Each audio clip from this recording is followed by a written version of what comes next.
how's it hanging? How's it happening? You guys know what this is. This is Kevin from the Chord Progression Podcast. The podcast bringing the best emerging bands and artists to rock and metal fans. So I'm going to say, hey, I got into them. I knew them before they got big. And, of course, bringing you the best stories from some of the heavy hitters in the scene for you to be like, man, I never knew that. That's some funny shit.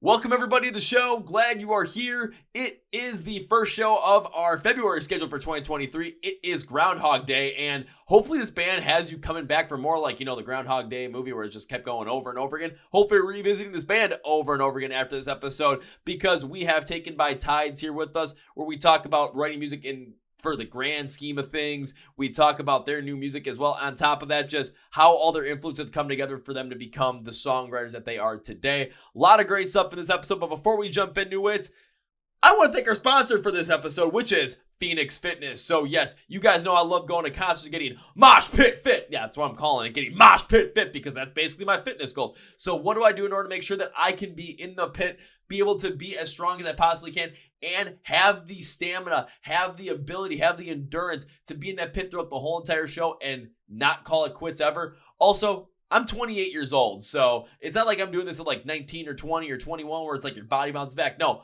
I'm on the older side of 20 and I'm still doing this like crazy. It's my favorite thing in the world. So how do I do this? I go to the gym a lot. I'm in there a good amount. I'm lifting, I'm running, biking, I'm on the Stairmaster, doing a lot of cardio in that realm as well.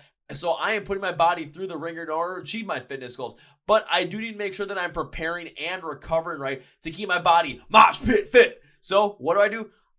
Have to prepare, have to recover, and that's where Phoenix Fitness comes in to help you achieve your fitness goals and to get mosh pit fit with us through their many different products, such as their pre-workouts to prepare you for workouts, both stim and stim-free. I use the stim-free stuff because I've got enough energy as it is. I don't need the extra caffeine. They have different B-stable recovery compounds for you to take right after your workout, different types of creatine for your muscles, different types of protein powders, whether it's collagen protein, plant-based protein, or their whey protein with different flavors. I use their whey protein, their chocolate malt flavor, because, well, that's just what I like. They have also different types of like multi-flavors, literally anything you might need to achieve your fitness goals. To get mosh pit fit with us, Phoenix Fitness has for you. So then there's our listeners or viewers, which is you guys. You can get 20% off your order at fnxfit.com. Use the code CPP20 at checkout.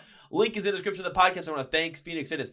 Now it's time for our feature presentation with Taken by Tides.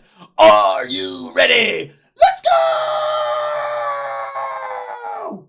Yeah. Well, ladies and gentlemen, boys and girls, listeners of the Chord Progression Podcast. I had the pleasure of finding out about this band thanks to an Instagram story from one Ronnie Radke. I was like, this is interesting. Let's go check out this song. Literally checked out their new song, Time, which is available right now for you guys to go check out. It's got a like rock, metalcore mixed with like pop, trap ideas in there. There's a lot of stuff going on here, and it's like, oh my God, I want to talk to you guys. I think within maybe a half hour from hearing that song, we had this all set up, and now we're here ready to go. So please welcome all the way from Texas, we have Omar, Jerry, Jack, and Jayden from the band Taken by Tide. So gentlemen, welcome to the Chord Progression Podcast. What's up? How's it going, guys? Thank you. Hey, thanks What's for having up? us, man. How you doing? I'm doing all right. How has everything been going in your guys' neck of the woods, especially, you guys got a couple of songs out right now. You guys just released Time and going into 2023. How has everything been going on your end? No, it's been awesome. We've been working a lot on this record for like the last 2-3 years now. About 3 years now. Yeah, we started recording it like about a year ago now. And yeah, it's been going awesome. We're super excited for 2023. We got some cool plans coming up. Yeah. Cool plans. Been recording a record for like over a year at this point, but working on this thing for a couple of years. Man, we can go into a lot of shit about this. This is going to be great. There's depth here. There's depth. We've only reached the tip of the iceberg. We've only reached the tip of the iceberg. So just to get more people just kind of into you guys and to get more people to know about you guys, I kind of want to know a little bit of the backstory behind Taken by Tides, because I've tried to find a lot on you guys to try and figure out, okay, what's been the backstory, where you guys come from, how this all come to be. And I couldn't find anything. So I'm like, I need to know this story. So how did Taken by Tides come to be? How'd you guys come together to make this? I guess that's mine to answer. Yeah. Go for Okay, it, yeah. bro. Yeah, TBT's been a thing for like years now. It's been almost like 10 years now. We started in about late 2013. When I was a kid, I was like 14. Just a couple of friends just hanging out doing stuff, and then the band went through the rotating door of lineup changes and all that. Things got more serious. We got older, And what's it called? I've known like all of these dudes for years before they were even in the band. So it's like kind of like we all had our own bands and like our own scenes, and like all of us had like this extra passion for music, and so we all ended up just forming up throughout COVID, you know. Um, but yeah, this goes way back to like 2014. But I like to say that like this new lineup, like this new band, like it's like a new band, you know. It started like around 2020, you know. So it's had a long life, but you know, it's been revived throughout the years.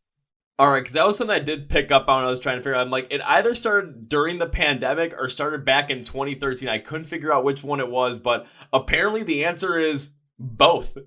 Yeah, I'd say exactly. it's a second life. It's a fresh start with a new invigorated lineup and a group of, I would say, some young gentlemen that are very hungry to get progress and get started in climbing what would be the proverbial ladder of the industry and get into, you know, maybe the national scene, get some shows played, maybe some tours, get, you know, some bigger goals, and really start establishing ourselves as a band that people can recognize and maybe call themselves true fans of.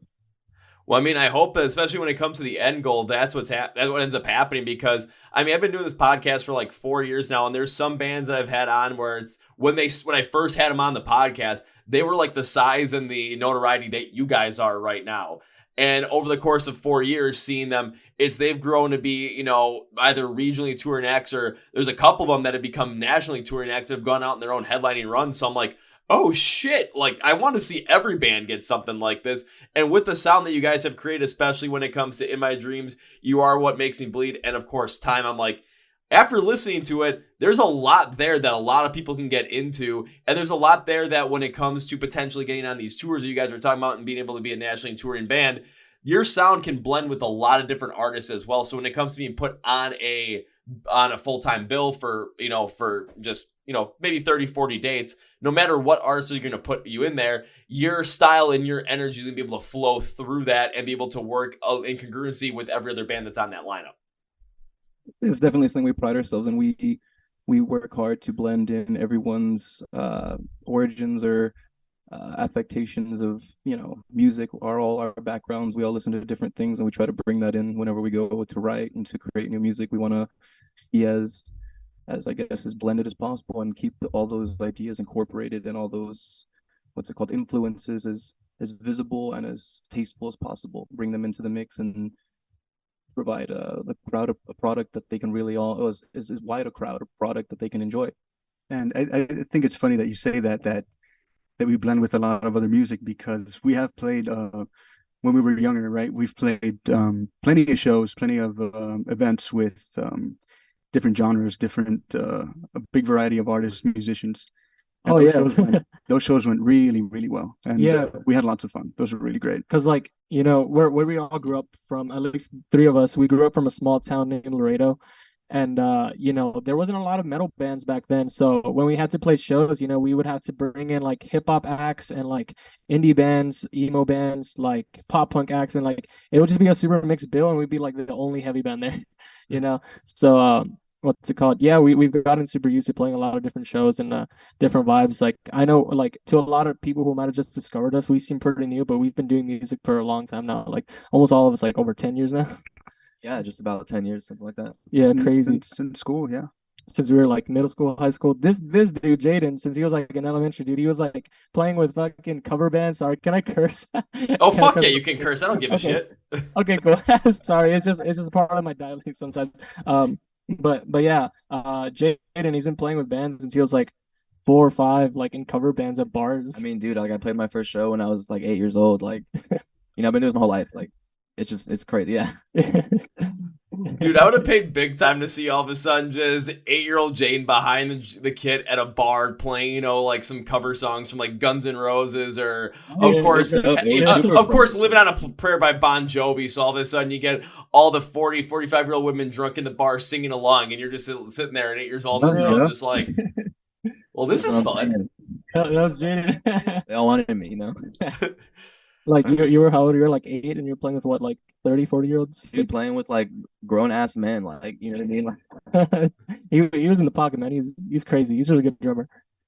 Well, I mean, I would assume so, especially hearing what you guys have put together on these songs. On top of that, when music has been a big part of your life for that long and you've been playing live in front of people for, what seems like 2/3 of your life at this point, that stands out to the point where, if you're going to be doing it for that long and you're going to be continuing to grow within there, of course, as any kind of musician, you got to be improving. You got to be good at some point. So it does speak volumes to the fact that you're playing in front of people at 8 years old and now you're continuing on and continue to hone your craft. Yeah, exactly. Just keeps making it even better. So, I mean, you guys said you guys come from like all these different types of influences. You guys have played alongside so many different types of bands, especially from earlier iterations of this. And hearing the sound that you guys have come up with for Taken by Tides, I mean, mixing rock, mixing metal, mixing metalcore, hearing some pop stylings in there, hearing some trap ideas kind of infused there. How did all your stylings, like influences, come to be? Like, what are you guys all influenced by? And on top of that, how did it all work together when it came to writing these new batches of songs, this new music for this new iteration of Taken by Tides, which started during the pandemic? You'll start that one? Yeah, I mean, for me, I think listening to heavy music is one of the least things that I have like on my Spotify. You know what I mean? Like I listen to everything, pop music and rap music and R&B and just different Mac Miller. different styles. Exactly. Mac Yeah. Miller's favorite And artist. I literally have a Mac tattoo. Oh, yeah. Um, It's true. Mac tattoo. but what's it called? Yeah, I think listening to rock music is I'm definitely kind of jaded to it now because I've just been around it, for so many years. So I think incorporating different ideas and getting inspiration from those really helps my songwriting and kind of pulls it away from like the generic kind of metalcore thing that most bands are kind of trying to do. But yeah, so just all different styles of music is what I'm into. I mean, that makes sense. What about the rest of you guys? Because, musical influences for a band isn't going to just come from one person. It's going to come from a whole collective, especially you guys are working together as a team. So I got to know where else these influences coming from each of you guys? It comes from our culture. It comes from everywhere. You're the oldies guy. Yeah. You're the oldies guy. Yeah, yeah. I guess like I'm the music historian of the group. I like all the old stuff, and I'm like, this led to that, and this was this. But I mean, I like classic metal and stuff, but I also like the pretty stuff. I think collectively, it's just whatever is really good, and I mean good in the subjective sense as as anyone can say, but just we all collectively like Aerosmith and stuff like that. But moving forward, we like modern stuff like who would you say we listen to that's new Recently, Bad Omens. Bad Omens, Yeah, Cypher go listen to Bell, Bad Omens now. Falling in Reverse, obviously. Obviously. Yeah, a lot of modern bands Falling's the bring me, Ring's good. Yeah, we Wage War, Architects. Architects, yeah, a lot of the modern metalcore bands, they're all super dope. Like And I love that they're doing music. I mean, even I know, this is funny as it sounds coming from me. Mexican music and stuff from our culture around that even makes a way in there sometimes where we count it in different ways where it goes to that that salsa, reggae and kind of infused Latin beat stuff, and that's just chopping things up like that gives us a different aspect, and that's how we try to incorporate it for that. I think it's Jerry who is always joking around and playing our stuff in a more Tejano style or something here and there. Oh yeah, Just as a Yes. gig. That's But definitely me. Yeah. yeah, I mean it's we always say let him cook. let him cook. Yeah, Let me you cook it, man. Let me cook up. wanna speak your inspiration? Sure. Oh yeah. BB. Back to what continuing to what he said about like the different kinds of music that we listen to. He put me on like older stuff, older kinds of music, like a lot of the 80s stuff, 70s stuff that I neglected to listen to when I was growing up. Because a lot of the time, sometimes you're growing up and your parents are like, "This is a good song." You're like, "Nah, like you're my parents. Like you guys are old. Like that song, that music's not cool. You're old, whatever." But then you get older and you go listen to that. You appreciate the music. You learn to love it. Like Bobby Caldwell, New Edition. I guess some of the older Michael Jackson stuff, right? A bunch of that, as well as some of like the more modern rock. Being very, me being Hispanic, growing up a little bit of my childhood in Mexico, listened to a lot of Maná, Panda, Dude, Panda's so good. Mago de Oz, Juanes. Blanca, Panda's so good. Juanes, those Hispanic artists and stuff like that. If you don't know who Panda is, they're like think like Mexican MCR. Like, Yeah, guys, if y'all don't know Panda, go check out Panda, PXNDX. That's how it's spelled. yeah, they're dope. Super cool It's like dudes. Mexican MCR. Super And dope. yeah, so me, it's just a bunch of like rock, Aerosmith, Breaking Ben, big influence when I was really He's young. the 2000s metal I'm the guy. new guy. I'm Yeah. the 2000s guy. Linkin Park. I'm the Linkin Park guy. I'm the Breaking Band guy. I'm the Limp Bizkit guy. Yeah. And so everybody just has we're just all different, and we all come together. And sometimes like all those influences come up subconsciously in the writing. Like sometimes we're not really trying. It just We'll bring it over one. it shows. Your influences show. You know. A demo will be passed along and be like, "Hey, this sounds like so and so." It's like I didn't even realize. Yeah, it's yeah, and that's the best part about this, having the four collective minds that are just like, hey, listen to this. Yeah, there's Well, that sounds like that. Oh, well, I was influenced by that, and so and so. And listen to this. Yeah. And I guess my influences are just like My Chemical Romance, Bad Omens, I guess a lot of just older emo stuff, like the Holy Trinity, like NCR Fall Out Boy, what's it called? Paramore, Panic, all those people, like Paramore, Panic, yeah. all those bands, like that are a huge influence for me growing up. Linkin Park's huge too. So yeah, I love a lot of like 2000s emo stuff. And a lot of the modern metalcore stuff. So that's like my big influences. So the reason I really wanted to ask about that and see where that all came from is because, of course, taking a look at your music, taking a listen to it, there's a lot going on. There's a lot of other pieces that are in there, especially alongside the heavy stuff, which I'm always curious about to see where that came from. But then when I've been talking to a bunch of other bands, a bunch of other artists that are really gaining some success and seeing what's happened with, especially on the heavier side of music, artists that have been having mass amounts of success over the past, 4 or 5 years. Think about, what happened with Bad Omens in 2022 with them releasing Death of Peace of Mind, and what happened with that compared to like maybe what they released back on their self-title in 2016.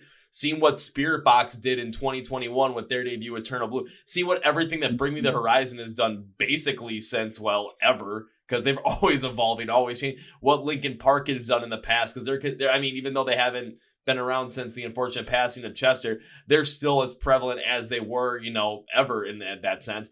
And I can Falling in Reverse as well. They're more popular now than they ever were. And it was ever since, they kind of went that single approach. All of a sudden you got Losing My Life, Losing My Mind, Drugs, Popular Monster, still one of the best songs of all time. Zombified, Voice in My Head, see what else is going to come forward. But the key is seeing all these different things.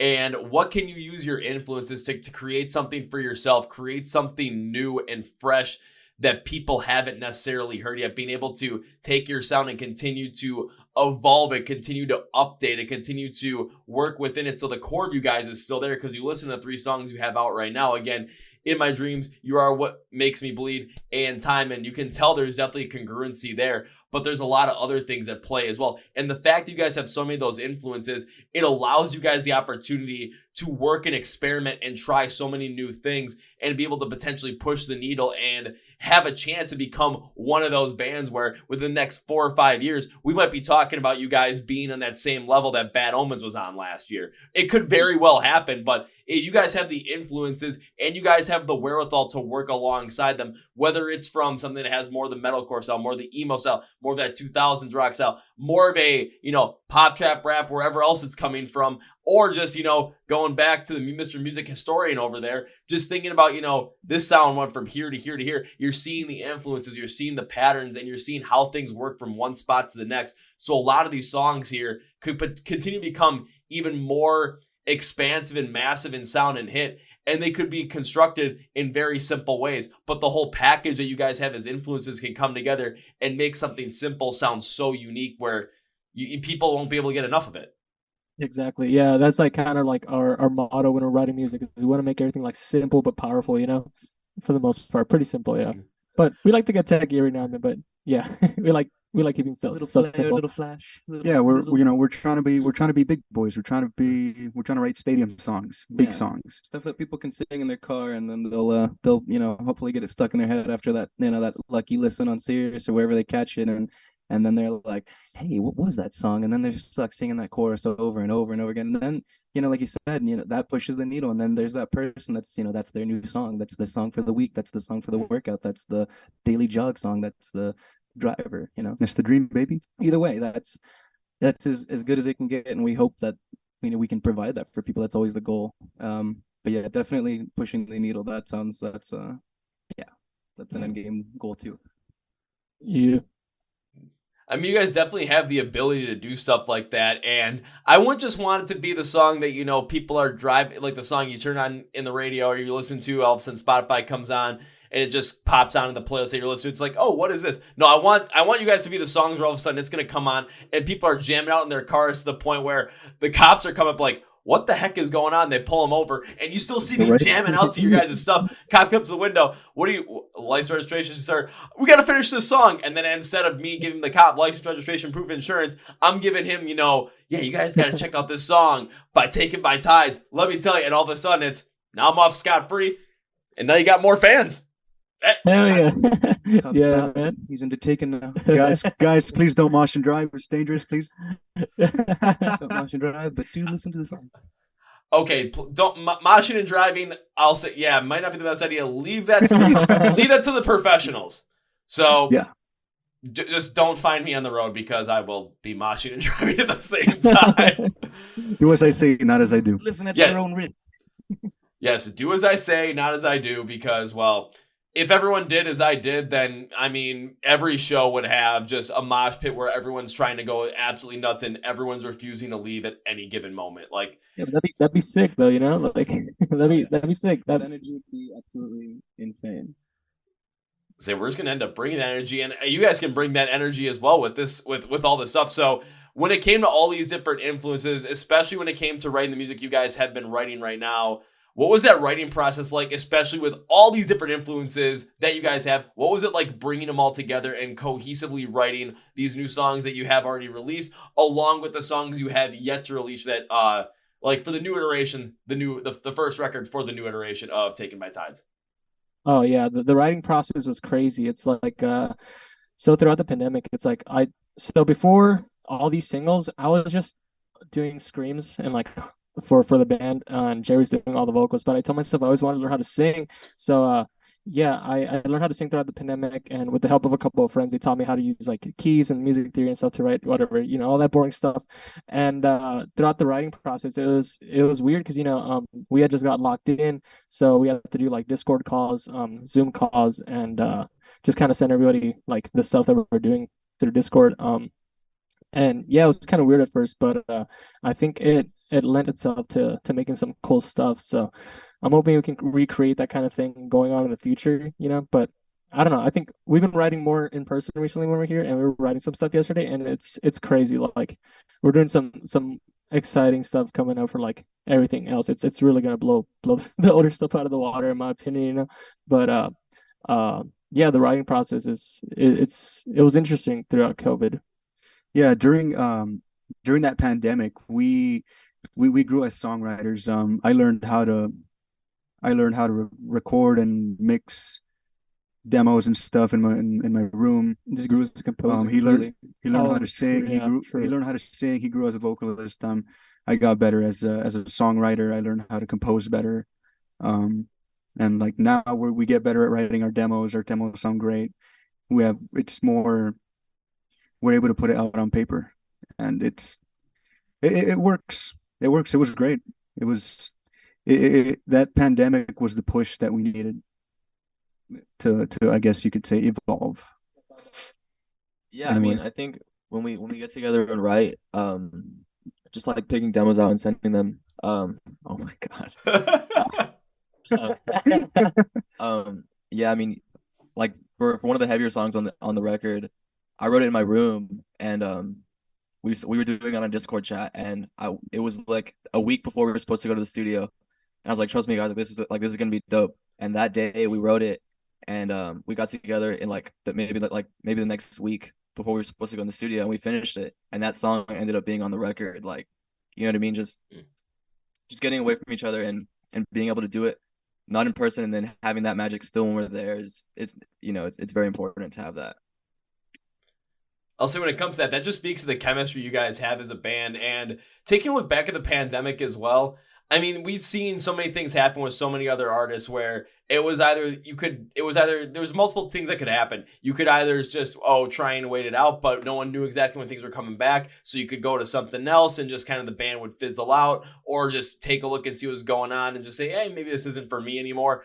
But then there was a bunch of other bands that's like, okay, let's try and see what else we can promote ourselves. But what you guys did in that instance, from what I heard, was you guys just took it as a time to grow what you guys were able to do and be able to work alongside each other, even when it was remote, whether it was becoming a better songwriter, becoming a better composer, becoming a better vocalist, just honing your craft more and figuring out different aspects of the writing style, figure out how maybe some of your influences had come in there. So the big key that you just said there, Jayden, was when you guys were, able to go from working remotely and writing songs where, yeah, it's, you're sharing everything, but it's not the same as when you're in person, because when you're in person, you can bounce ideas off each other a lot quicker, but then you get to see exactly, is that chemistry fully there? Is this thing that's going to be Taken by Tides fully going to work with all four of you guys there? And I mean, shit, it definitely worked out. I mean, if you guys are talking about the chemistry now, you guys talking about how there's going to be even better stuff yet to come, even though everything that you guys released so far, I'm just like, this is some good shit. And I'm already thinking about moshing my car to this stuff. So, yeah. If you guys are going to release, stuff that you say is even better than the stuff you already have now, one, that speaks to just the ability you guys have as writers. Two, it speaks to the ability that you guys have as a band together with your chemistry. And three, it's going to speak to the fact that I might have to have larger car insurance bills now because, well, cars and mosh pits mean I basically turn the highway into demolition derby. Hope I don't get, criminally charged for that. Yeah, I mean, I definitely think that our strongest asset is like our chemistry between us four together. You know what I mean? In the past year, as a songwriter, I think I've grown so much just being with them. You know what I mean? Making them with them making me work my brain. You know what I mean? Like I've never used as much brain power to write songs as I have now, and just I think all of us have just grown exponentially since the time we've gotten together. Just giving him those good old Jimmy Neutron brain blast moments and all that good Brain shit. blast, baby. I mean, definitely on big brain on this new stuff. Big brain on this new stuff. Well, outside just the new stuff, I mean, you guys have, again, like I said, 3 songs out right now as recording this. In My Dreams, You Are What Makes Me Bleed, and of course, Time. And Time was the one that I first actually got to hear from you guys, and listening to it, that one was a little bit of a wild ride in terms of everything that you guys had going on there. So when it came to Time, of course, it being your most recent single, what was the inspiration behind this one specifically? Because like I said, I love to dive deep into these songs and really get a fuller understanding of it. Also to see like where my kind of ideas came from the song as well compared to what you guys actually had brought up, just to see kind of how everything portrays and just get that connection going. So when it came to Time, what was the inspiration behind this whole entire thing? Because again, it was nuts. Go ahead, Jared. That's all you, man. So Time I wrote in the living room of a little 2-bedroom apartment. And I got inspired by the Sempiternal album, Bring Me the Horizon, because I told myself that I want to grow as a writer, as a musician. I want to write songs that are big, songs that can be in a stadium, those big boy songs, as I said earlier. And so I'm like, I want something like that. And so with what I had learned over the pandemic, writing and stuff like that, I'm like, okay, let me get some strings in here. Let me get some cellos, some violins. Let me get some big sounding drums. I came up with a little demo, held on to it for a bit, and then I sent it to Omar. All free plugins, by the way. It was all with free plugins. $0 MTD PK, something drum kit, right? The Poo plugins, VSTs, NAD IR cabs, right? Jerry's definitely Sonatina Orchestra. It's another free one. That one's amazing. Yeah, that's where I got the choir. That's where I got the strings. It's beautiful. And they gifted me an Arturia Minilab MK2 MIDI keyboard, MIDI controller that came with its own little plugins, and that's where I got the birds. Some of the birds that you hear on the intro to that. And so I sent that demo. It was a kind of demo. Sent that to Omar. Omar's like, "Hey, this is dope. Let me mess with this." And so he does his thing. Like 7 demos. I sent him like 3. Yeah, I sent him like a bunch of demos. Like 70. And he's like, "This is the one, bro. This is the one." So I sent him the stems. I sent him the bounce. He messes with it. He sends it back. It's heavier. It's got more chugs. It's this. And it's like, whoa, this is big. This could be something. And so we take that, and eventually it becomes Time. We record it. We bring Jay in the mix. It's great. But it came from a little living room in an apartment, wanting to be Sempiternal. It was Yeah. basically Sempiternal. Yeah, and then when he Uh, sent me the idea, for like all the vocal stuff, it's kind of weird. You know how he spoke about like Mexican influence and stuff? There's this singer named Alejandra Guzman, and she had a song called Dia de Suerte, um, that she sang with this guy named Jay de la Cueva, and yeah, so that's kind of where like all the vocals were inspired from, just like big, powerful kind of stadium sound, like you said, and yeah, that's kind of where it went. It started flying after that. I kind of want to jump a little bit into the whole entire, especially as being inspired by Sempiternal, because let's be honest, with it being like the 10-year anniversary of the Sempiternal album here in 2023, because yeah, that album is 10 years old, which is really ridiculous to think about. you're definitely right about that. Yeah. But it's just I mean, it's when you listen to the song, it doesn't sound like it should be a Bring Me the Horizon song. Time does not sound like it should be on Sempiternal at all. It just doesn't have the same kind of sound. But what you're saying by the influence of it, it started percolating some ideas in my mind and kind of relating it to the song when you're talking about wanting to write big boy songs, wanting to make sure these songs were powerful enough so when you're playing them in front of a bunch of people, they have the same sort of power that, like when you go and see Bring Me the Horizon, if they open with like Can You Feel My Heart and people are just going really into it, or when Shadow Moses comes on and everyone are just going nuts, and the like snakes even start to sing. yeah, I was Remember gonna that see like one? with Shadow Moses Empire? specifically. It's, I mean, if you ever like the live version they did, or the live show they did from Royal Albert Hall, and they do Yes, Shadow exactly. Moses, and when everyone just screams "This is Sempiternal" and just something like that, you want that kind of a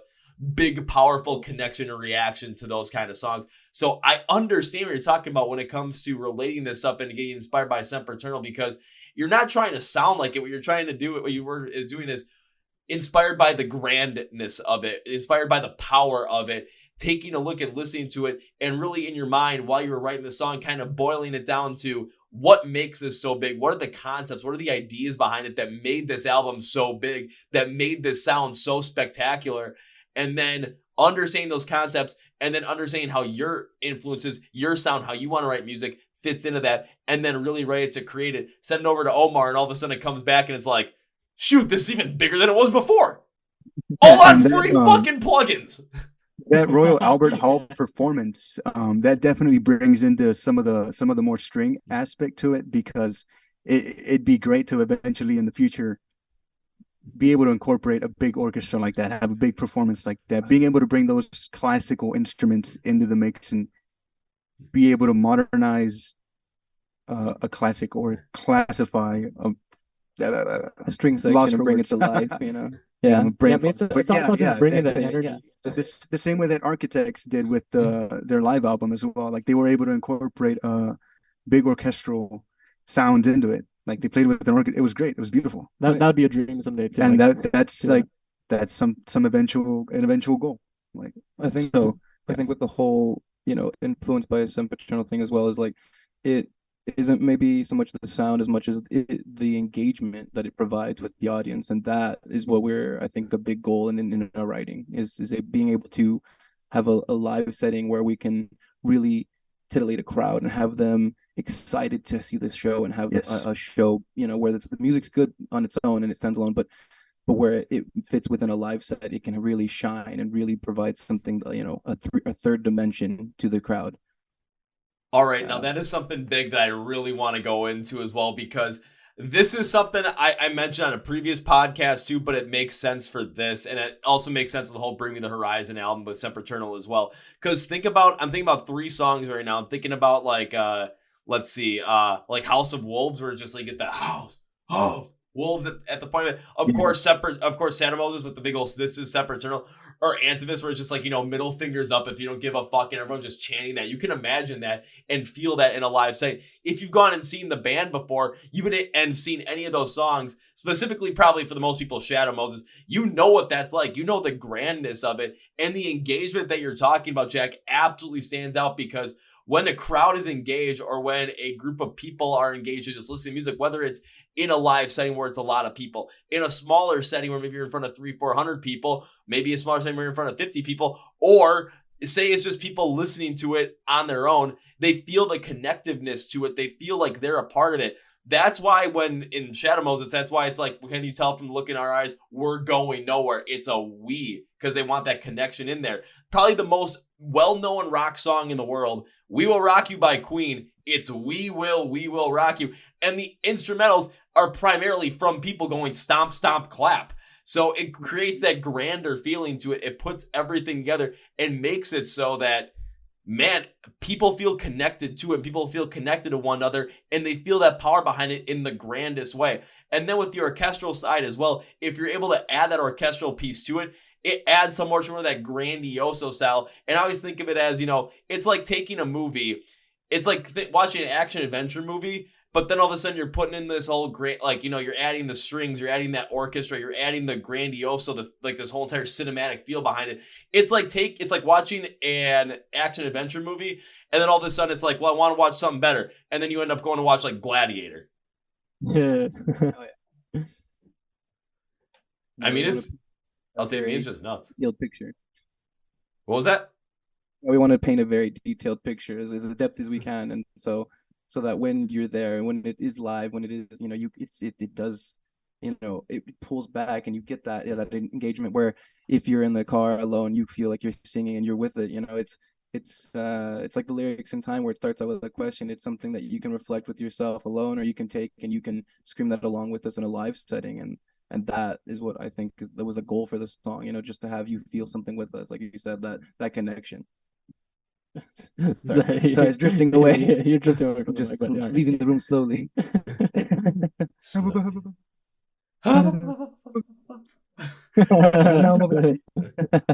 But again, it makes a lot of sense too to kind of create that grand feel to it and have that connective feel, because again, it's those big songs have that connective feel, and that's what really brings people together and makes you feel like you're connected even more to the band and connected more to the song, whether you're listening to it with a whole bunch of people or just by yourself. But again, I do have to absolutely commend you, Jared, because my God, that song with free plugins, with all the shit that's in there, I'm amazed, man. Definitely when it comes to you talking about increasing your ability as a songwriter, and when it comes to mixing this stuff, producing this stuff for these demos, I mean, you can clearly tell that you put the time and effort in there, and it's taken mass amount of strides. If this was the output of the third song that you guys end up releasing, it's just it's so much fun being a nerd about audio, and really taking the time to learn all that stuff and being nerdy in your own way. And so for me, it was like, well, let me mix, because I like drums, I like bass, I like guitar. I can't play drums, I can't play bass, but let me compose it, learn how to do it, and it's just so much fun. So also, thank you so lot much. of free plugins, they made it onto the final mix. Yeah, Some of those there. A lot of them actually made it to the studio when we recorded it. Yeah, I have some synthesizers in the break where Omar sings "If I Could Start Over Again." There's some synthesizers in there that were free that our producer, he really liked, and he's like, let's keep those. So he's like, yeah, well, there you go, kids. There you go, kids. As long as you have an ear for it, you can't go wrong. Yeah. Yeah, and even if you don't have an ear for it, you can do one of two things. One, you can basically do what you did and just work to develop your ability for it and work to develop your ideas around it so that you can potentially have that ear for it. Or you can connect with many other people around the music industry that are working in this kind of stuff that potentially might have that ear for it, where all of a sudden it's, you don't have to take every suggestion they have, but sometimes their knowledge and sometimes their suggestions might be able to pull out the sound that you have in your head, but you just don't know how to have it come out as the final product, where they might absolutely have the knowledge and know exactly what needs to be done in the production style and in the songwriting style to make it come out the way that you have it in your head, so that everyone can know exactly what you wanted it to be, what that core sound of it, what the best sound of it was. Definitely. When it comes out as a final product.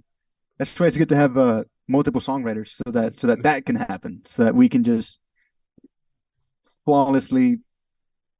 Yeah, you get burnt out on stuff, so that way everybody can sculpt. Everybody can. When you're writing it, you're listening to it over and over and over again, and it's like, okay, my ears are not fresh on this song anymore. I'll send it off to Jayden, Jerry, or whoever, and they'll mess with it and come in with fresh ears, fresh ideas. So it's like, that's kind of how we build stuff, and then things just inspire. Like you said, the chemistry. That's pretty much it. Yeah. two heads is better than one, and three heads is better than that, and four is, and then so on and so forth, and so on and so on. Yeah, because I totally agree with what you're saying too, Omar, when you talk about, having that fresh set of ears, because there's a lot of times where you might be writing a song, you might be putting something together, and you've heard it so many times, so many, iterations of it, where you're just so stuck in on it in a certain piece, where all of a sudden you send it off to someone else, say you send it off to Jayden, he might be hearing something that all of a sudden you just did not pick up on based on the fact that you've heard it so many times. Mentally, you just kind of glossed over it, when that one piece, maybe a little tweak here, could absolutely make the song to that grand feeling, to that big, large, everyone together, everyone feeling the exact same kind of feeling to the song. Or, again, the big boy song. Yeah. Big boy song. Big. Exactly. Keep going back with big boy song. Yeah. So really, when it comes to time, though, when it comes to like the lyrical interpretation of it, this is always something I'm very, very intrigued by as well, because a lot of the times when you listen to music, I mean, the music we love, you listen to the lyrics and you get the overall mood of like the story, the message, or whatever is being told within that song. And you listen to how the instrumentals play off it. And it's like an emotional guide through exactly what you are hearing. And it really maximizes the impact of the song. And time was very impactful for my, when I listened to it and what I took from it. But I got to know exactly when it came to the lyrical composition, what was the inspiration by that behind time? Because also, I want to see how close I actually got with my mindset when I was going through it. You want to start? Yeah, okay. So, I when I was thinking about the song, right, I was trying to get myself into a headspace of what I could do. And so I wrote it almost as like you're running out of time to do all the things that you want to do, that you think that you need to do. Like you're like almost like your everyday pressures that slowly begin to build up, and then you finally like blow up, because that's an issue that everybody has in their everyday lives. They go through things, and sometimes it just piles up. You don't have anybody to talk to or whatever, so and so. And you're just like, damn, that's a lot. I don't have a lot of time to do all these things. What if I'm too late? What if I can't stay such and such and such? Yeah, And like then, the pandemic.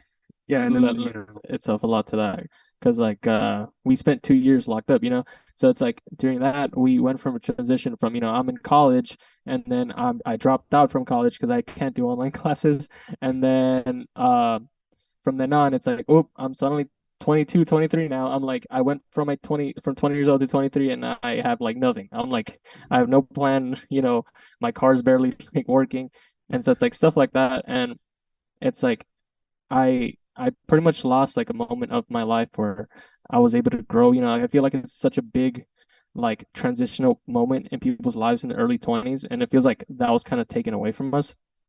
And so coming out of the pandemic, it's like it just felt like I had so much pressures that I had to, I had to get a house, I had to like get a car, I had to move out, I had to do this and that. And yeah, I guess that's pretty much like what the song is about. It's like the pressures that we put on ourselves to like get out there, And some of those pressures, like they can be about like I guess for like the first verse, and like the the break, the over and over again. It's like that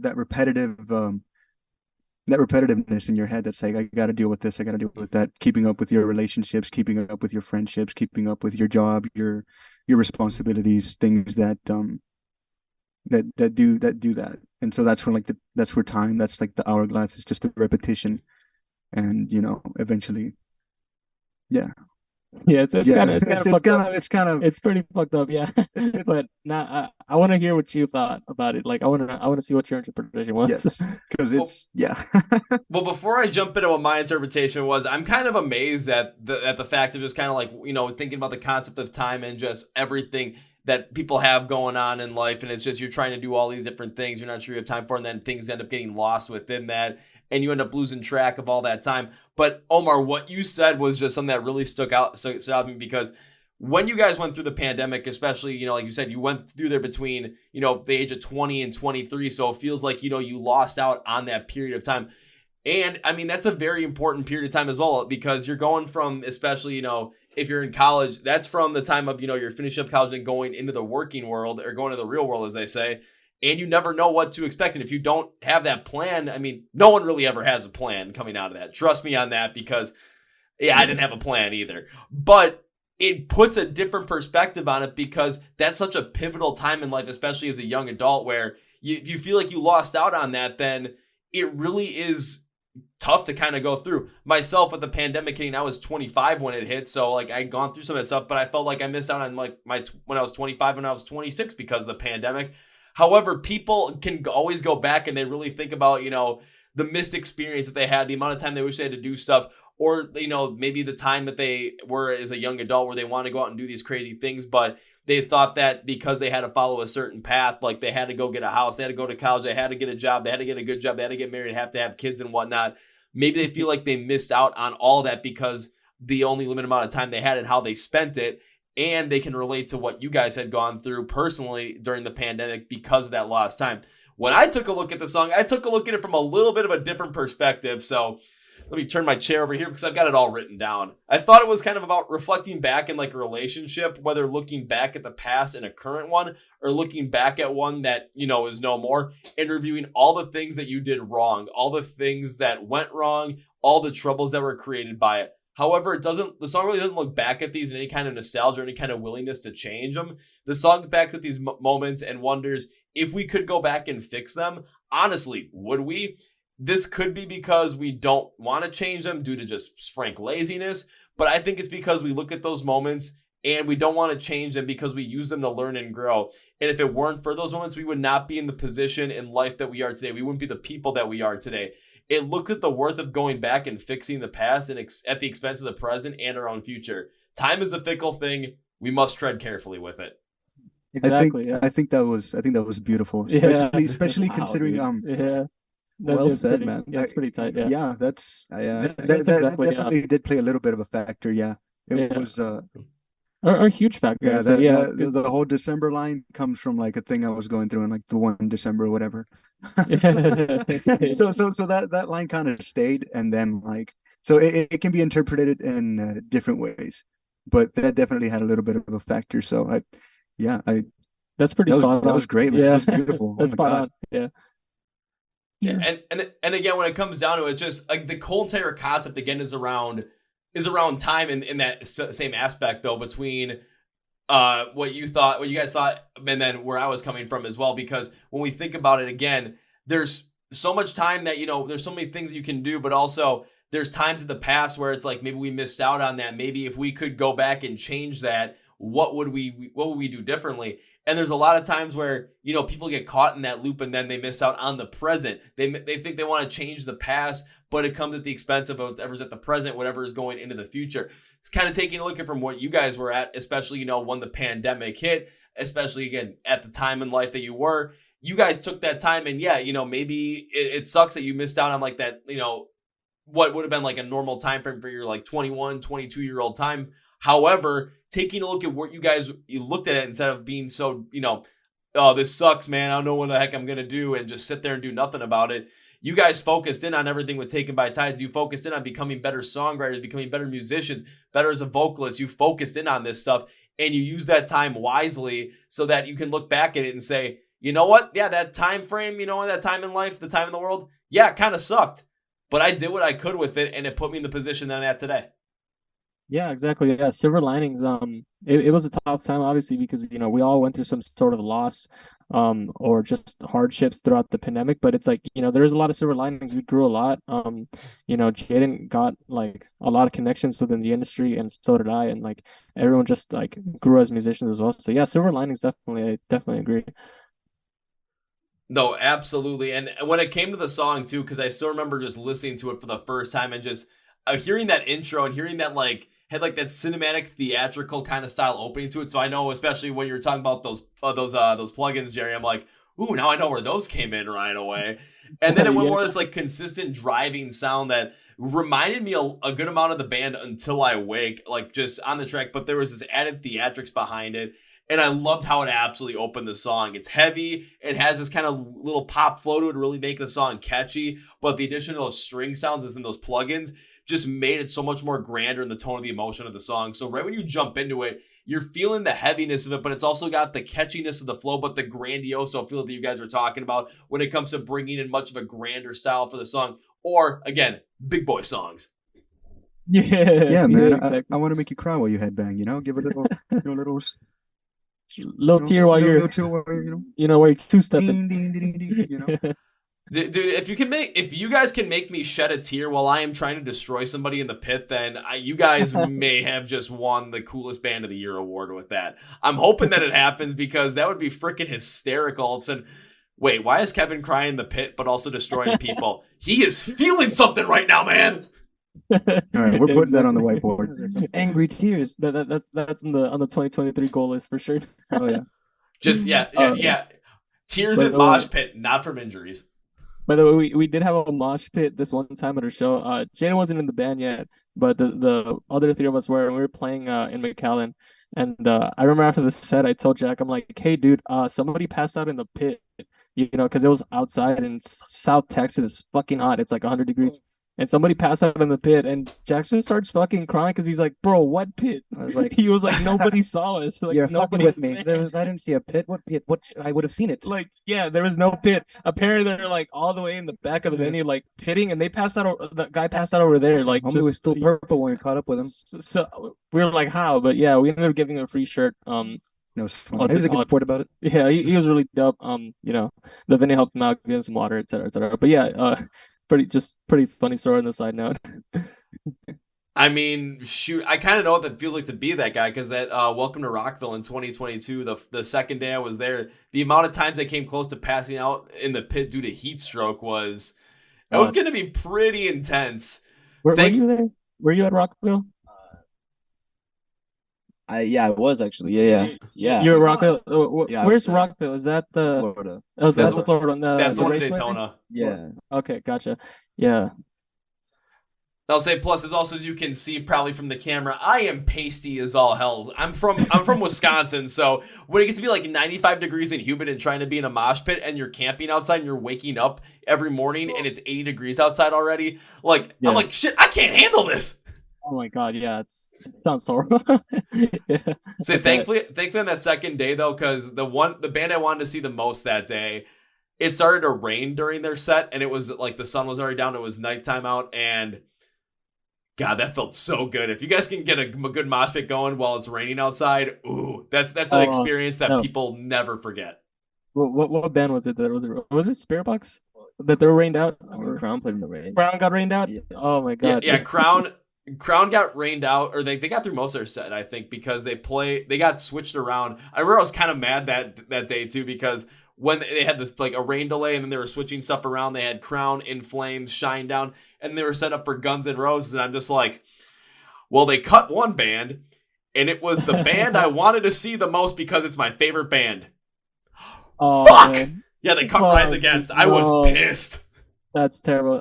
Yeah, you were there.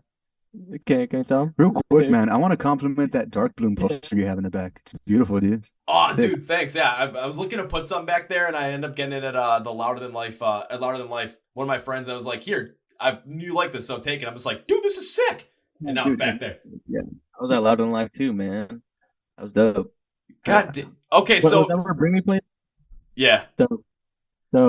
Yeah, that was magical. It was ridiculous. Yeah. shoot. Now I'm like my head's spinning because like if you were at Rockville, if you were also at Louder Than Life, because I was at both of those last year. Did I ever run into you at some point during that festival? I mean, probably, but there was like, I mean, how many people there? So who would have even known? I mean, I don't know, man. I mean, maybe. If you saw Crown the Empire, you probably saw me. Oh, I was Yeah. in the middle. I was in the middle of pit the whole time during Crown the Empire. Okay, yeah, because I mean, I work for them, so Yeah, he's their stage manager. Yeah, I'll flex for him. He's their stage manager. Yeah, I'll flex for you. All right.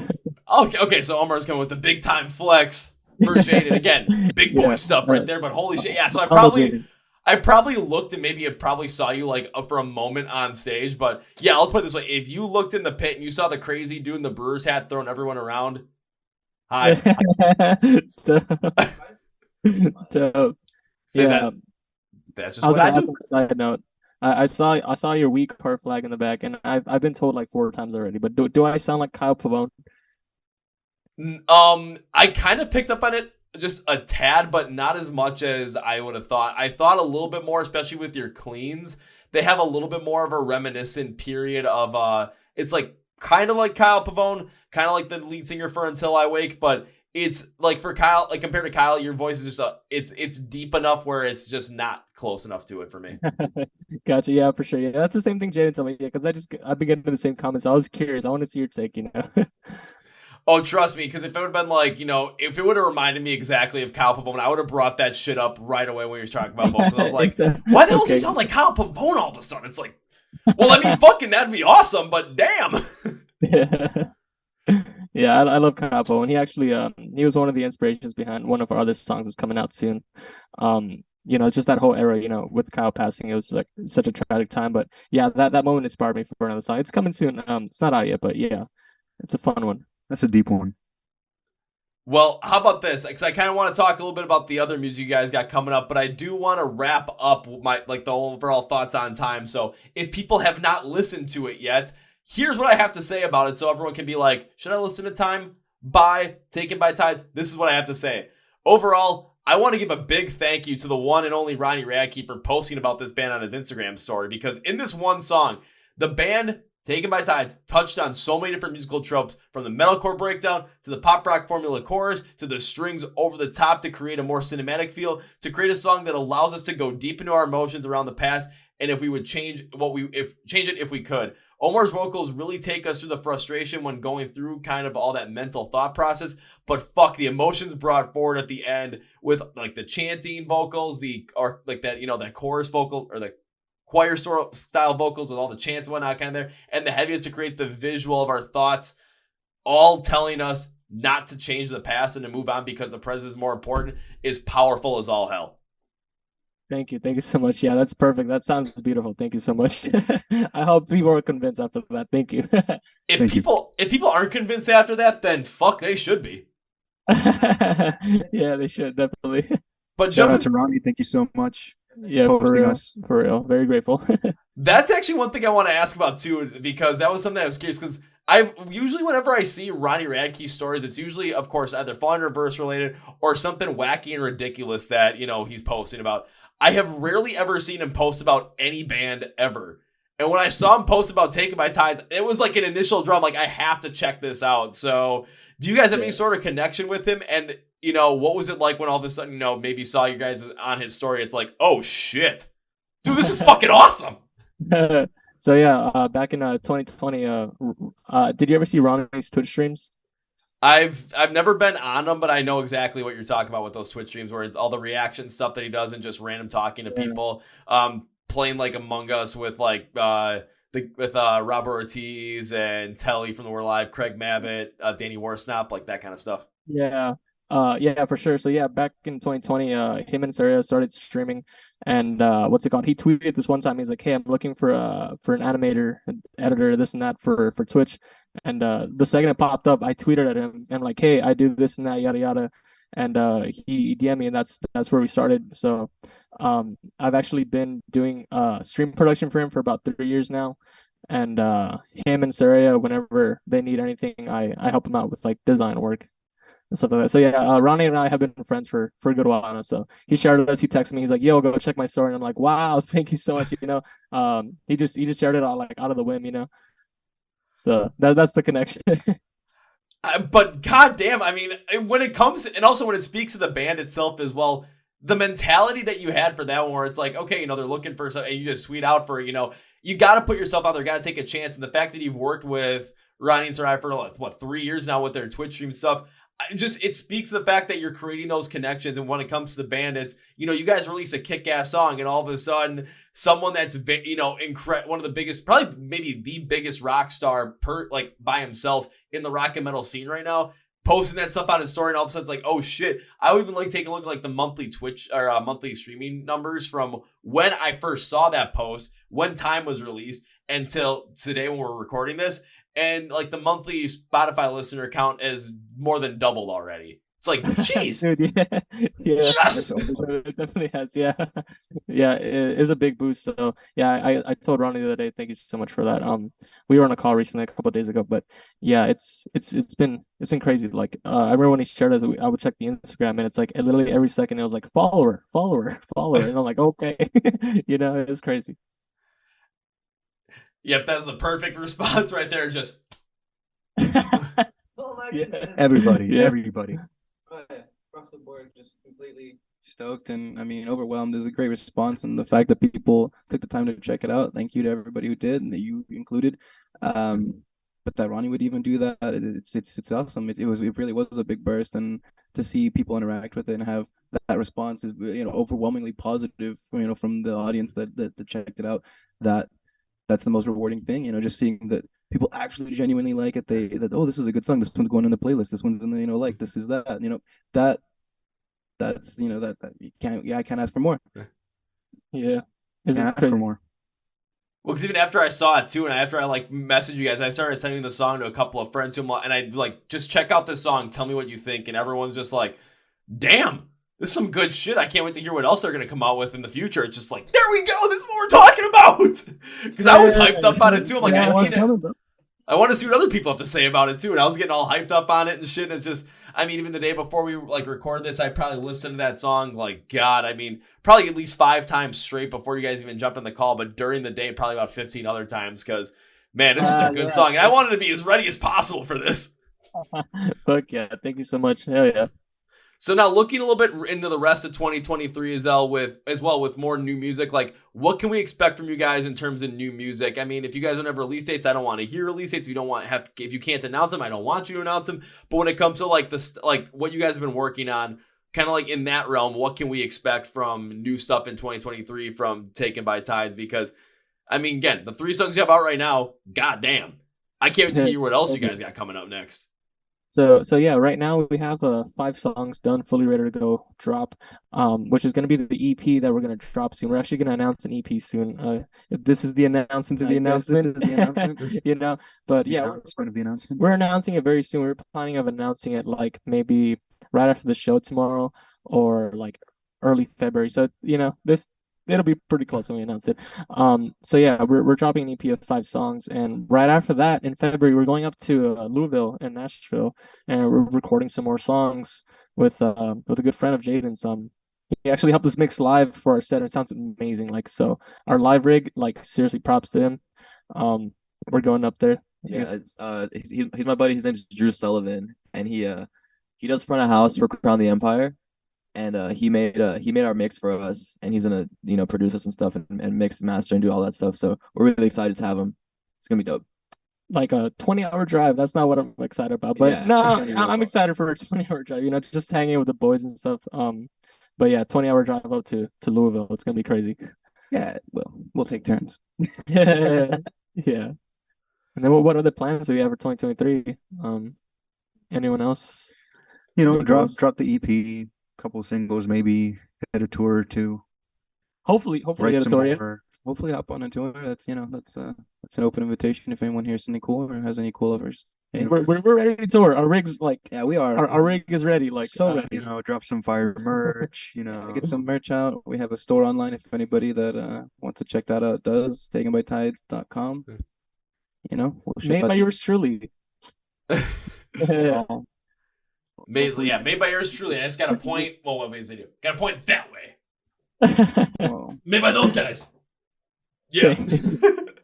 but yeah, just get everything moving and get, I guess, further established as a band that we can grow a fan base with, and people that really want to see us live, and make it worth being on a national level. Make a fan base that's worth or big enough for us to do that. To facilitate that rather. Yeah, I mean, one thing I want to see from you guys, I want to see you guys be able to get on tour in 2023. I'm not talking about just some small shows here and there. I'm talking about being able to get out there and actually give your music and show your music to the rest of the world as well. I mean, of course, at first it can be the rest of the United States in a live setting, but to really get it out there, because again, a bunch of the bands that I've talked to in the past on the podcast, they've been able to try and leverage whatever they've been able to in order to get out and try and, make as much as possible, whether it's, find a way to get their songs connected to Sirius XM Octane, whether it's being able to find a way to be able to get them to back that stuff, because of course I've seen a couple of bands do that and it's worked out really well for them. I've seen bands being able to, as the connection that they have within the music industry. I'm not saying bank on those connections, but ask those connections for advice, maybe where to go for certain things to be able to help you guys get to the point where you want to get to. Because again, you guys just hearing what you guys have done, hearing the connections you guys have across the industry, hearing the people that you've already worked with, it's not the fact that, you could be working with them, but they know people that you could easily help you guys out and could recommend you perfectly for in terms of, okay, this might be something you want to talk to when it comes to potentially getting on a much bigger tour, when it comes to getting your stuff sent over to SiriusXM Octane and potentially getting them to play it, put it on test drive, get everyone to be all super duper hyped up about it. And shit, then all of a sudden I'm going to start seeing, Taken by Tide starting to be featured on Octane like crazy. Have you guys get on the Big Uns countdown for the end of the year. And it's just like, my fucking God. Yeah, we need this shit. Yeah. That'd be insane. Definitely a goal. That sounds like a plan, yeah. Yeah. That'd be awesome. Big Uns. We can get on that, huh? Yeah. Yeah. That'd be doable. I mean, yeah, we can for sure do it. I think Oh my Press I really conference time. genuinely think that we can do it. It'll be good. We all took the mic away from him at the same time. So it's almost too well done. We silenced him. I mean, again, I've seen it happen before with a bunch of other bands. I've seen it happen with bands from, use Texas as an example. I've seen it happen with bands from Texas easily. Like the second band I ever interviewed my entire career here at the podcast was a band from San Antonio called Kingdom Collapse, and they've been on Octane consistently since like 2020, and it's all independent. And it's just how they've been able to just get their songs out there, leverage those kind of connections. So if you guys are looking for, potential someone to talk to or a band to talk to about some of this stuff, they're absolutely perfect for that kind of thing. We should hit them up. Actually, we should play Kingdom Claus. I didn't know they're from San Antonio. I thought they were like from like outer, like maybe like Austin or further up. That'd be awesome. We should maybe hit them up and like play a show with them or something. They're dope. They work with Chris Moore, right? Yeah, they're dope for sure.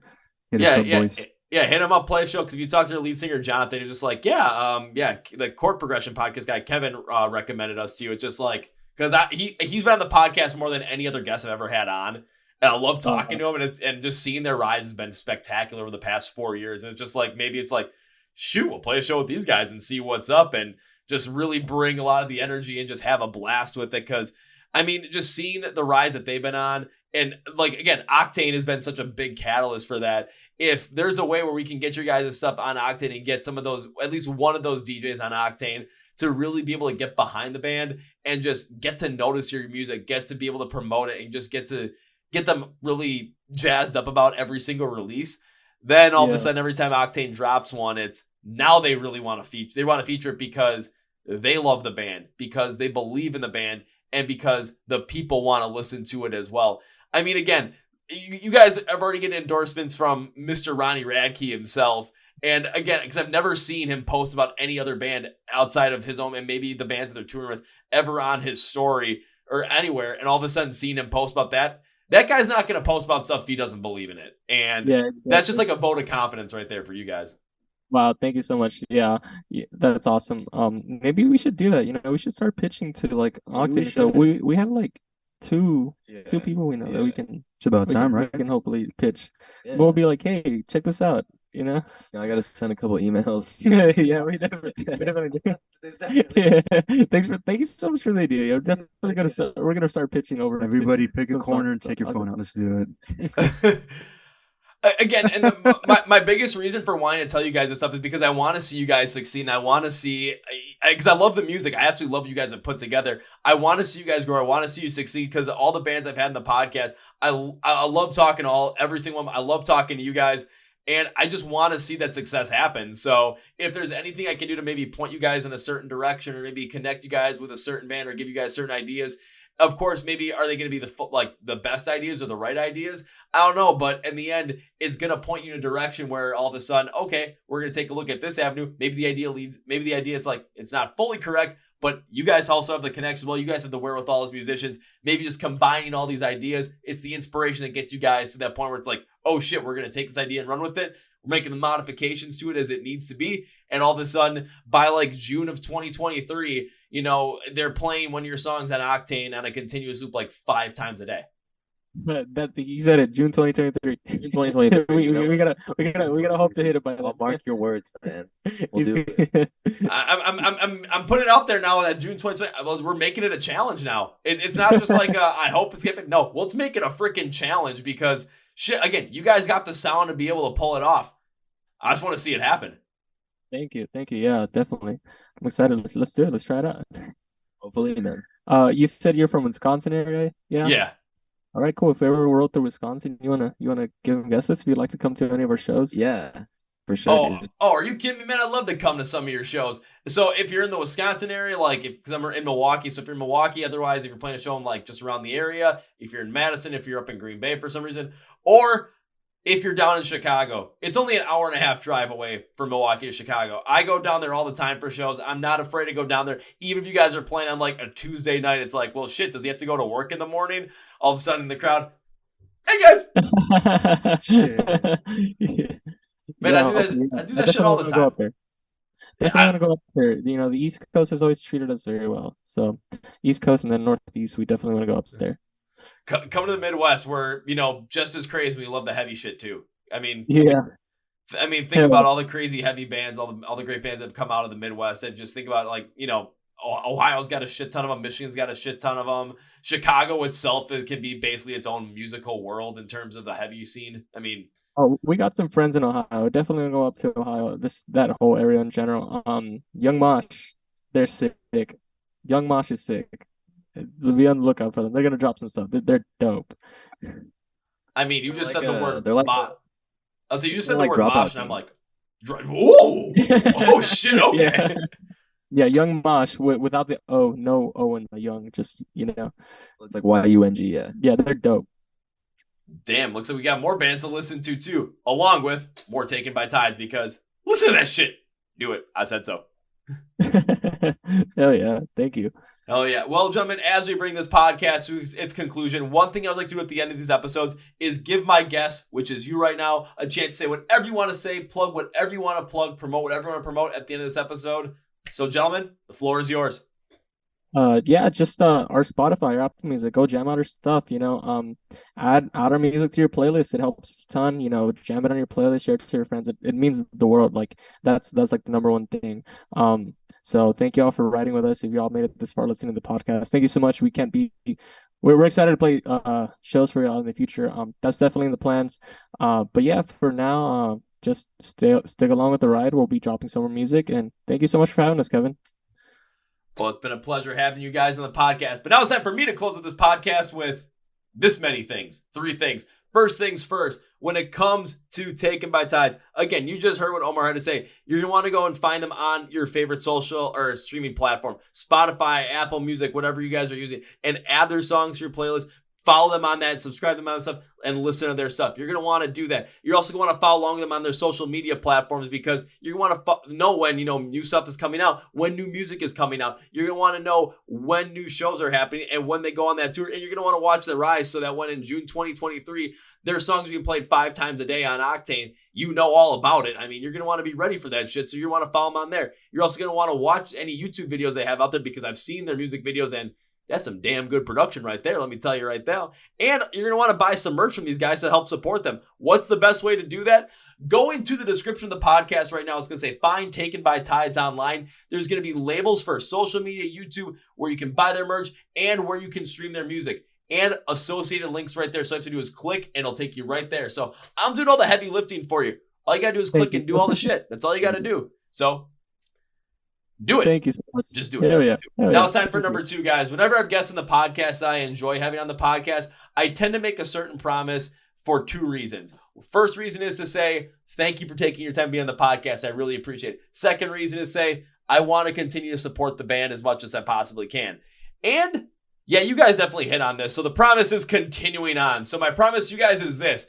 It starts with when. When implies that this will happen, but we just don't have a date or time yet. When I get to see you guys perform live for the first time, my promise to you guys is this. First round's on me. Yeah. Thank you. Yeah. Hell yeah. Appreciate it. So please hold me to that because if you see the crazy guy in the Milwaukee Brewers hat in the pit, if I take one too many shots to the head and it's like, hey man, remember you said first round's on me, I'm just going to be like, huh? Shit, that's right. What you guys want? I'm gonna say it on the stage, like, hey. She's gonna call me out, just like, hey, Kevin. After the show, get me one of these, and you're just gonna see me just go, yeah. Thank you so much. Just Thank you. very, very stoic. And now, number 3, I cannot in good conscience end this podcast by saying goodbye for a couple of reasons. 1, I made you guys a promise, and I am keeping that promise. 2, goodbye feels like it is way too final. And 3, I do not want this to be the only time Taken by Tides is on the podcast. I'd love to have you back on once again. Look, maybe, we'll look later in 2023 as well to see how all this stuff played out. What shows you guys end up being able to get on. What tours you guys are able to get on. How the whole entire Octane prediction or, call out or challenge end up working out. And what other new music you guys have come out and how everything went. I would love you guys back on the podcast. So I can't end this by saying goodbye. That's way too final. So, gentlemen, this is I'll see you later. See you later. Thank you so much for Later, having me. bro. See you later. Yeah, for sure. Next time. Yeah, definitely. Well, folks, this is my interview with Omar, Jerry, Jack, and Jayden from Taken by Tides. I hope you guys really enjoyed that one. And, of course, now we're starting this out. At the end of the episode, I'm going to give you guys my final thought on this. So, I was really astounded with the fact that I found Taken by Tides from Ronnie Radke's Instagram story. And when I saw that, the first thing I thought was, if someone's giving a band an endorsement like that, you're going to want to check them out. You're going to want to see what happens. And their sound completely puts it out there. But the biggest key that I took away from this podcast was taking a look at how they created this music when it came to all their different styles, all their different influences, and the ability that they've worked within their chemistry to create this stuff. You have, Jayden coming from more of a hip-hop, pop, and rap realm.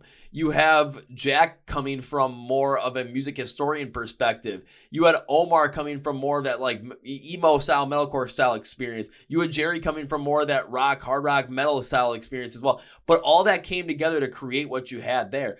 And the other key was just taking that time to learn everything they could and figure out what they could to write their music, create those demos, become better producers, better songwriters, better vocalists.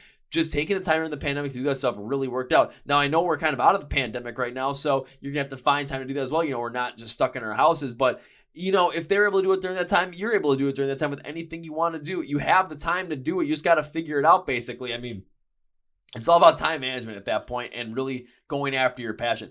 The big key I want to take away, though, was when they were talking about writing songs, they want their songs to feel the way they wanted to feel, which was grand, which was, something that people can get into, something that people feel like they are listening to stuff with so many other people and they feel the power behind that in their big boy kind of style songs. And using Sempiternal by Bring Me the Horizon as the example, when Jerry said that, that just clicked a light in my brain. It just turned on because I thought, my God, I know kind of the ideas around Sempiternal. It's a big album. It's the album that really got Bring Me Horizon, from just kind of the emo side of things, the scene side of things, the deathcore side of things. It got them more into the mainstream, and it's still heavy as all. I absolutely love it. So I love the mindset around there as well, and it's somewhere I cannot wait to see what these guys do going forward, because when it comes to the mindset around creating music and collaborating with each other, the chemistry they have is insane. The music they already have out right now is fantastic for you guys to go check out. So this is going to be a band you're going to want to follow along with. And I really want to see what they can do too when it comes to potentially getting on Octane and hearing again their connections with Ronnie Radke, with Crown the Empire. I don't, not necessarily saying, can they help us out? No, but what they can do is they can help point you in the direction of people that also can help you out, recommend people. So again, it's kind of the same kind of styling of, find the connections that you have in the industry or whatever you're doing, and not necessarily, banking on them, but having them potentially, lead you in the right direction, being able to ask them those questions. It's kind of like that mentorship role in a way. Just taking the initiative at times too. I really want to see Taken by Tides really take that stride in 2023. They've got a great sound, and I think you should definitely get behind it. So in order to get behind it, go like and follow them and listen to all their stuff. Everything you need to find for them online is in the description of the podcast. Or find Taken by Tides online. Social media stuff, YouTube, where you can stream their music to add to your playlist, where you can buy some merch, where you can find about their shows. Everything is down there. So go click, like, share, follow, whatever thing. Please make sure to like and follow us as well. We're on social media platforms, Facebook, Twitter, Instagram, TikTok. You get to find out, all the crazy stuff that we're still doing. You get to find out exactly what bands are coming up as well. So you can be like, hey, that's awesome. can talk to us at the same time as well. We go on Instagram Live.